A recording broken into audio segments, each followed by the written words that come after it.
পদ্মশ্রী বীরেন কুমার বসাকের বাড়ির দুর্গাপুজোয় এবার নতুন চমক। 120 ফুটের প্যারিসের আইফেল টাওয়ার। জেলার পুজোগুলির মধ্যে অন্যতম নদিয়ার ফুলিয়ার বসাক বাড়ির দুর্গাপুজো।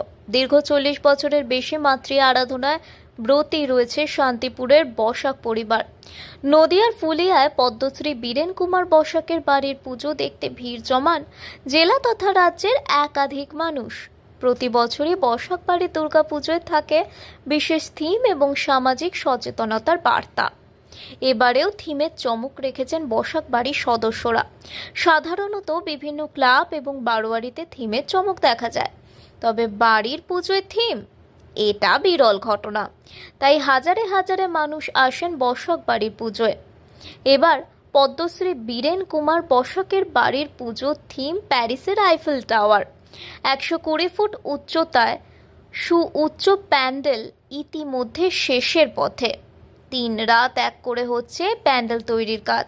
তবে বাঁশ, কাঠ এবং রঙের কাজ বেশি থাকবে এই প্যান্ডেলে, এমনটাই জানালেন প্যান্ডেলের বরাত পাওয়া শিল্পী উত্তম বিশ্বাস। তবে বসাক বাড়ির পুজোয় একটি ঠাকুর নয়, প্রতি বছর 2টি করে ঠাকুর আনা হয় পুজোয়। এটাই বিশেষত্ব বসাক বাড়ির দুর্গাপুজোয়। একটি মূর্তি পূজিত হয় যেটি এক চালার প্রতিমা, অপরটি থাকে থিমের উপর ভিত্তি করে মডেল হিসেবে। তাই দূর দূরান্তের মানুষ এসে ভিড় জমান এই পুজোয়।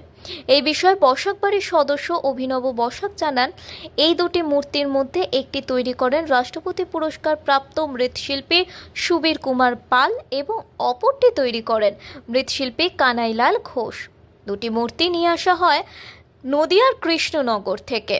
তবে বাড়ির পুজো সম্পর্কে বলতে গিয়ে তিনি জানান, বসাক বাড়ির পুজো বৈষ্ণব মতে হয়, দেবীর ভোগের ব্যবস্থাও থাকে। তবে একাদশী পর্যন্ত ঠাকুর থাকে মণ্ডপে, এরপর শোভাযাত্রা সহকারে প্রতিমা নিরঞ্জন করা হয়। তবে এই বছর মানুষের ভিড় বাড়বে বলেই আশাবাদী বসাক বাড়ির সদস্যরা। তাই এখন পুজোর জন্য দিন গুনছেন শান্তিপুরের বীরেন বসাকের বাড়ির সকল সদস্যরা। আমাদের এবারের ভাবনায় আইফেল টাওয়ার হচ্ছে। আচ্ছা, প্রত্যেক বছর তো আপনারা তো অভিনবত্ব তুলে ধরেন পুজোর মধ্যে দিয়ে। আপনাদের প্রতিমা কোথা থেকে তৈরি হয়? আমাদের বিগত কয়েক বছর ধরে যে মডেলের প্রতিমাটা হয় সেটা রাষ্ট্রপতি পুরস্কার প্রাপ্ত শিল্পী শ্রী সুবীর পাল করেন ভাবনা দিয়ে। আর তার সাথে আমাদের যে মাতৃ প্রতিমাটি হয়, যেটি পূজিত হয়, সেটা তৈরি করেন কৃষ্ণনগরেরই আর এক মৃৎশিল্পী শ্রী কানাইলাল ঘোষ। আচ্ছা, কি মতে পুজো করেন আপনারা? বৈষ্ণব মতে পুজো হয়। আচ্ছা, পুজোয় কি কি আরাধ্য থাকে, মানে কি কি ব্যবস্থা থাকে পুজো? আমাদের পুজোতে পঞ্চমী থেকে পূজা আরম্ভ হয়ে যায়, তারপর নানান উপাচার দিয়ে পূজা চলে। আমাদের পূজার এরকম কোনো বিশেষত্ব নেই, এটা হয় কোনো এরকম ব্যাপার কিছু নেই, কিন্তু পুজোটা যেমনভাবে একদম করণীয় সেইভাবে একদম পঞ্চমী থেকে পুজোটা হয়ে থাকে। নদিয়ার বিভিন্ন প্রান্তে যে দুর্গাপুজোগুলি হয়, যে মণ্ডপ সজ্জা থেকে শুরু করে সব কিছুই, কিন্তু আপনাদের বাড়ির দুর্গাপূজা এক অন্য আকর্ষণ কিন্তু প্রত্যেক বছরই থাকে। এবার আপনাদের আকর্ষণ আইফেল টাওয়ার। কদিন চলবে পুজো?